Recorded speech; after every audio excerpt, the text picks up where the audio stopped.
Guys, এটা হচ্ছে আমাকে বাসা থেকে একটু দূরেই, মানে পাশের বাসা বলতে পারেন। তো ওইখানে আম গাছ, তো এই আম গাছে মানে প্রতিবারই বেশি আম হয়, এইবারও একটু বেশি আম হয়েছে। তো এরপরে সবাই মিলে গোসল করতে তেমন চিন্তা ভাবনা করলাম যে আজকে না হয় একটু আম বানানি খাই, এমনি যে গরম পড়ছে। তারপরে কয়েকটা ভাই ব্রাদার নিয়ে এলাম আম পাড়তে। তো ছোটটা ভাই আছে, ওটা কইলাম যে তুই গাছে ওঠো, কারণ আমি গাছে উঠতে পারবো না, আমি ওই বাঁশ দিয়ে পারবো। তো বাঁশ পাই নিয়ে পরে একটা চেরার মতো পাইছি, তৈরি দিয়ে বাড়ি গেছে।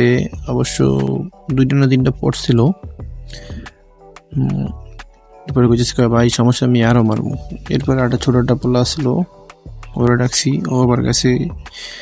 ও আটটা তাই এই কইতেছে কি ভাই, কি ছোট পোলা মতো লাড়ি দিয়ে পিঠাও, আমি এক লাফ দিয়ে গাছ উঠে সব পাইরে দেবো।